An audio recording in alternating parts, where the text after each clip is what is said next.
theyeshiva.net. There's a very famous pasuk in Parshas Mishpatim that everybody knows, where the Torah says, Midvar sheker tirchak. You should distance yourself from words of falsehood. And this mitzvah, this commandment, is manifested in many different halachos, many different laws of Judaism, which are all derivatives of this basic premise and principle, midvar sheker tirchak, distance yourself, remain far away from sheker, from lies, from falsehood. The Torah also says in Parshas Mishpatim, Al toshes yodcha im rasha liyos eid chamos. Never place your hands, never bind yourself, never connect yourself with an eid rasha, with a second witness who is immoral, who asks of you to testify together with him against an innocent person, which would obviously be joining hands with a deceiver, with a liar. On the most basic level, this mitzvah midvar sheker tirchak and al toshes yadcha im rasha and similar psukim and mitzvahs throughout the Torah are an instruction to a person to live a truthful life, to live an honest life. And as we know, it's not easy. I once read a research paper that some sociologists did, and the numbers were quite mind-staggering.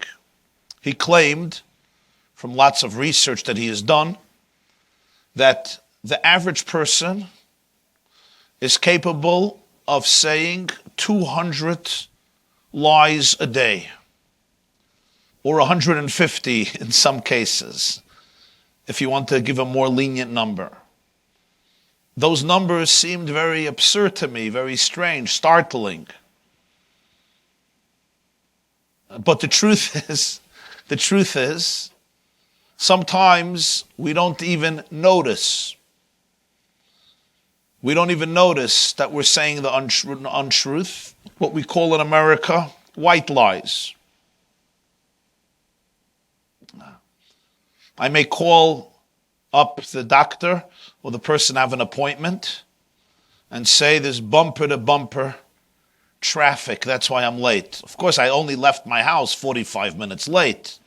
And of course, there's 3 minutes of traffic on Forche. There's always 3 minutes of traffic. So it doesn't look like a big lie and it doesn't harm anybody. But I spoke untruth. And the Torah doesn't just say, don't say a lie. It says, distance yourself from a lie, which means sometimes I may not be uttering explicit falsehoods, but I'm in its close proximity. I live in close proximity to deception, to lies. For many of us, it becomes a technique of survival.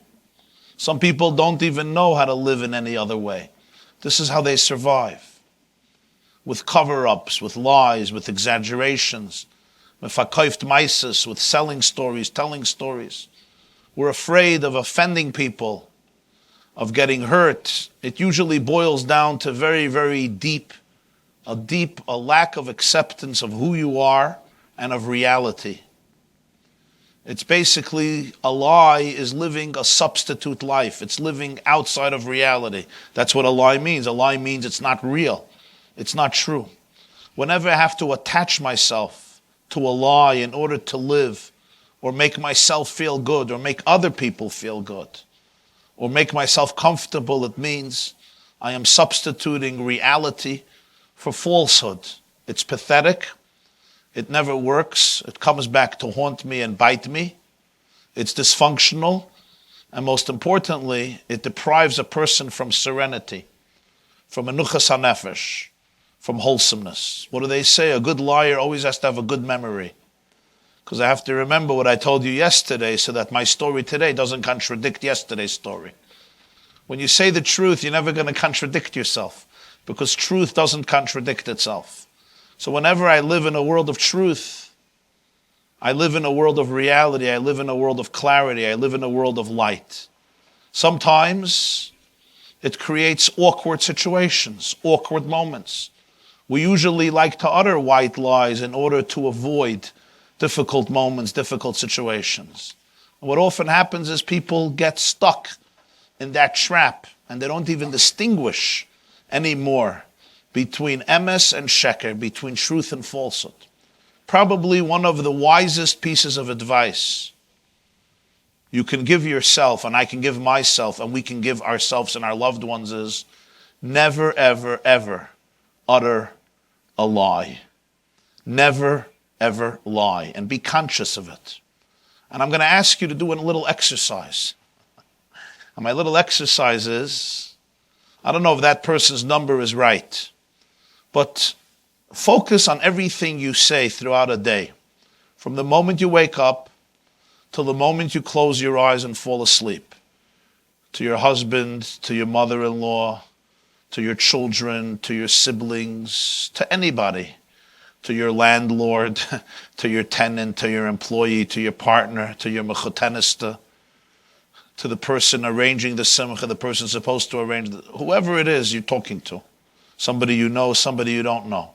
Just take note of everything we all open our mouth at some point in the morning, and we share, whether it's verbal or through texting or through email, and just take note of everything you say. Be conscious. How many conversations did you already have this morning? And look at them and ask yourself, were they fully true? Were they really depicting truth? And if not, make a mental note or a note on a piece of paper. That may be a source of tremendous discovery. Because as you'll go through the day, you'll see how many things sometimes we say or don't say. And they may not be seen as the great lie of humanity. They may be dismissed as nothing. But the soul knows. Neir Hashem nishmas Adam choifes kol chadrei voten. Shlomo HaMelech says in Mishlei in Proverbs. The soul of a person is a candle of God. It searches through all of the chambers of one's innermost womb. You can't lie to a candle, even in the dark. The candle casts its light in the darkness. So he says, the neshama you can't lie to. Choifes kol chadrei voten. Choifes from the word chipus, mechapes. It searches. It knows everything. I can lie to the world. I can even lie to my superficial self. But I can't lie to my innermost self. And the person who stands in front of the mirror, ultimately, I have to be accountable to that person. Other people don't know, but that person in the mirror, which is usually called you or I, knows. Choifes kol chadrei voten. If you make such a list with a pen or mentally or on your phone or whatever it is, I think it may be a tremendous source of awareness and a tremendous source of growth, because then you could say, you know what? This conversation could have been deleted. I didn't have to resort to this tactic. I could have been far more upfront, far more truthful, far more honest. And we often come to realize things that we have already repressed. And it's just how we survive, how I live. It just makes life more comfortable. But really, in a deep way, it may be blocking a lot of truth in my life. This doesn't mean it's a mitzvah to tell everybody everything you're thinking. There's a famous expression in Yiddish, the beautiful expression in Yiddish, Alligin terminisch sagen. Dem emes darf man euch allemal nicht sagen. You're never allowed to say a lie. It doesn't mean I have to tell every person I meet the whole truth of what I'm experiencing. This is where sensitivity, rationality, empathy, and most importantly, sensitivity to what the situation is at hand is what I share, what I don't share. But just because I'm not sharing with every person I meet the whole truth about my experience, about my situation, does not mean that I should ever say a lie in order to protect myself or to protect people around me. Now, some people are protectors by nature. They want everything to fit in and everybody to feel comfortable. So we artificially create cosmetic, surgical perfections. Sometimes we have to cut and slice and dice reality again and again and again so that everybody feels good. But in the process, we're actually delegitimizing them. It's a lack of trust. It's a lack of empowerment. It's a form of codependence and a form of living lives for other people. Do I have to share with everybody everything? Of course not. Sometimes people are incapable of hearing it. Sometimes I'm not willing. Sometimes it's not right, etc. But a lie I should never say, especially when it comes. People don't realize in education when it comes with children. People think they're just children. Children are the most sensitive to anybody else. It's one of the worst educational mistakes to say something untrue to a child, to say something untrue to a teenager, to think, what's the big deal? But these things get recorded. They get recorded in people's memories. They get recorded in people's souls. And a person who is a paradigm, a paragon of truth, of emes, it elevates one's environment. It elevates one's homes. And it elevates one's relationships to a completely different oasis. That's on a most basic level. And I remember once I had a Shabbaton. It was a very big convention in Montreal. And I was invited, I don't know, a year in advance, or almost a year in advance, I think 10 or 11 months in advance, to address this convention. It was a women's convention in Canada, very, very large, 500 or 1,000 women. I was invited to come for Shabbos, and I accepted the invitation. And the flight was leaving. It was a winter Friday, a very cold day. The flight was leaving from LaGuardia or from JFK at, I think, 6 in the morning to make it to Montreal. And I set my alarm, and my alarm went off. But I thought I could sleep for another 5 minutes. I pressed snooze. But the second time I didn't wake up. And when I woke up, I took a look at the clock, and I saw that my flight has left. So I called up immediately the airport, the airline, to take a lighter flight. It's early in the morning. But they said that due to the weather, there were no more flights going out that day. Only very late in the afternoon, which would already be too late for Shabbos. So I started to call around, and I couldn't get any flight. I decided to go to the airport. And I went to the airport, and they said the other flights are canceled, and this flight you missed already, it's gone, and that's it, there's nothing to do. So I said, is there any airport, anything, etc.? There's nothing to do. So now I had to call the organizer, who was planning like a year in advance and kept on calling me and nudging, and it was so organized to the T. And I called the organizer, I remember in Montreal, and whenever you have a dramatic story to tell, it's always good to tell the story and then get into reasons, just much healthier. So I called her and she took the phone and I said, I'm not coming for Shabbos. She's like, what? I'm like, I'm so sorry, I'm not coming for Shabbos. She's like, what happened? I said, I missed my flight. She said, why? My instinct told me, concoct a good story. You know, tell her you slipped the middle of the night, you had to go to the hospital, and they took x-rays for 5 hours, and there's a cast, or pneumonia, the doctor doesn't let me go, or there's some emergency, or just make up some story that would at least sound epis balabatish. That is, almost every instinct in me said, this is what you should do. I mean, she's preparing for a year.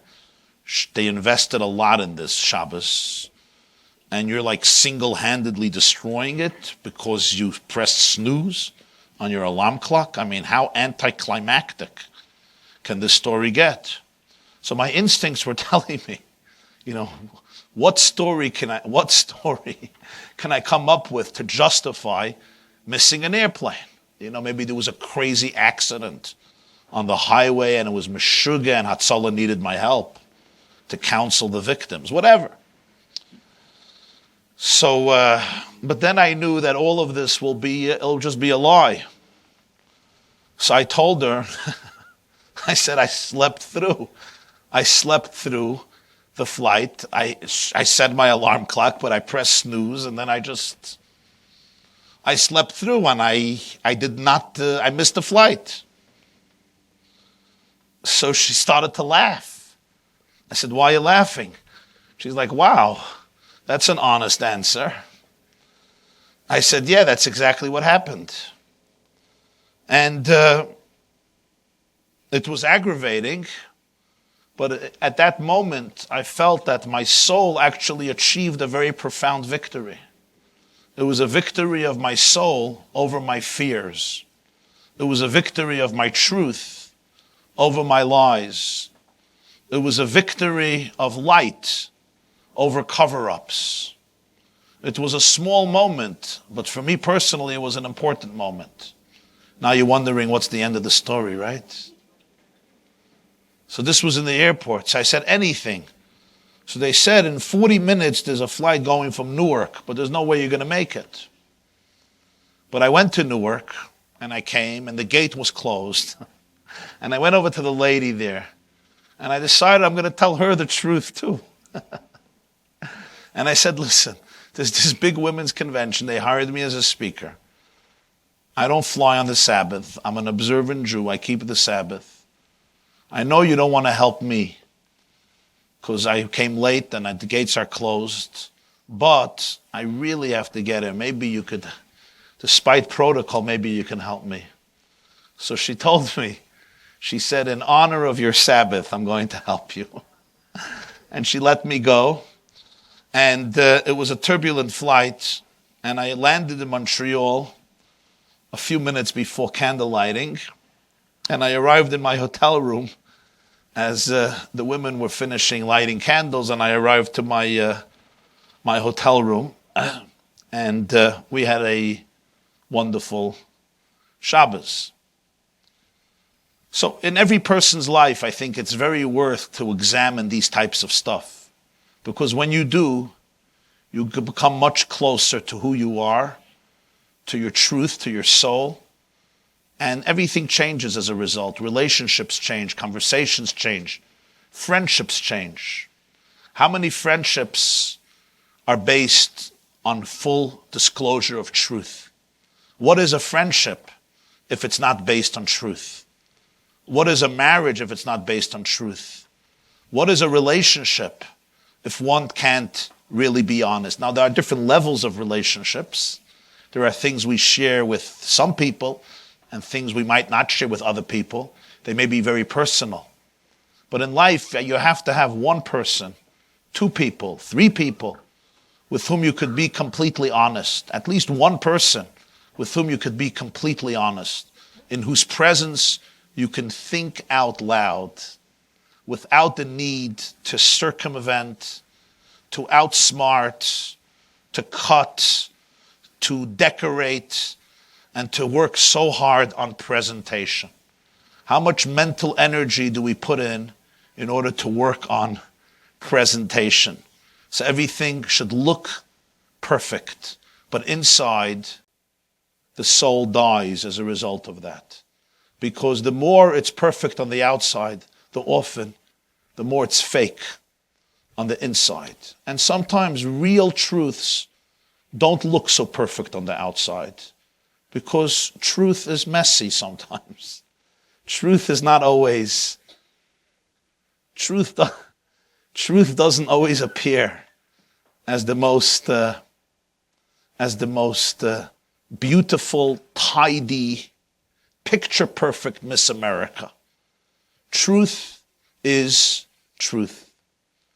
When I was a yeshiva bacher, a very wise man, came to speak to us. And he shared with us a story that remained with me. The story goes like this. There was a fellow who was completely addicted to what he called truth. Whoever he met, he's like, tell me the truth. I want the truth. I just want truth. I want the truth about me, truth about the world, truth about life, truth about reality. And wise people would say, what are you ready to give up for truth? He would say, everything, everything. If I don't have truth, everything is worthless. I'll give up anything and everything for truth. Wow, that's impressive. Is there nothing you won't sacrifice for truth? Nothing. I want truth at all costs. And one day he met a wise man, and the wise man said, okay, I will guide you to the place of truth. And he showed him a map, and he said, you'll have to travel to this and this location. This location will take you through villages and hick towns, forsaken and remote geographical locations on the planet you never dreamt exist. You will have to travel through mountains, up mountains, and through valleys, through caves and winding pathways, through dirt roads and unpaved paths. And then, after many, many months of journeying, which will be excruciatingly difficult, you will find this remote location. And in this place, you will find truth. This is where it is. And he said, well, I'm ready to give up everything for truth. Certainly, I will undertake this journey. And the man goes on the journey, and he travels. And indeed, the journey is excruciatingly complex and winding and complicated and confusing and dangerous. And lo and behold, after 7-8 months of traveling, he arrives at this entire series of caves, subterranean caves, where he was told he will find truth. And he sees a very large structure, and he enters into it, and all he sees are candles. But candles that seem to continue ad infinitum. They don't never end. Rows and rows of candles burning that don't end. And he's looking around, and he's trying to figure out what makes this a place of truth. And as he's pondering, an old man comes out, long white beard, has this forehead of a sage, and says, welcome, my son. What brings you here? He says, all my life I have been searching for truth. I'm ready to give everything up, and I was told this is the place of truth. Is it? And he says, you have come to the right place. He says, what is this place? What does it consist of? And he says, every person living is a candle. And this candle represents the truth about the person. If you study the candle, first of all, you will see their age. You will see their height. You will see all their physical characteristics, emotional characteristics, biological and spiritual characteristics. You'll see how much time there is for this candle to burn. You'll see how much oil there is. A baby who was born, the candle is still filled with oil. They have a long life ahead of us. And people who are about to depart, the flame is about to be extinguished. The oil is about to be finished. And if you'll study the flickering, you'll study the glow, the nature of the flame, its colors, you will find everything about this person's life. Everything is true. He said, can I find my own candle? He said, yes. I'll tell you what every country represents, every city. You'll find the city, you'll find the neighborhood, you'll find the block, you'll find your home, and then you'll find your candle. And he points him to his country and to his state, city, and to his neighborhood, and to his street, and to his home, and then to his candle. And he says, I'm busy, I have some things to do. I'm going to go do my own thing, and I'll let you remain here and reflect on truth. And this man with great trepidation approaches his candle. And as he takes a look at his candle, to his horror and dismay, he sees that the oil is very, very low. There's only a few drops of oil left. The flame is still flickering, but there's very little oil left. And he sees nearby there are candles filled with oil. Vayifin koi v'koi vayarki einish. He looks here and he looks there, and he sees that there's nobody around. He looks again, looks of their video cameras, and he picks up one of the candles that has a lot of oil, and he brings it to his, and he starts tilting it, and suddenly the old man appears in the room, and he says, "My son, and you said you were ready to give up everything for truth." Huh? And that's the end of the story that this man shared with us. The lesson of the story you'll apply to your life the way it applies to your life, according to the tools you have presently, and hopefully even according to the tools you may acquire and develop and hone in the future. This class is brought to you by theyeshiva.net. Please help us continue the classes. Make even a small contribution at www.theyeshiva.net/donate.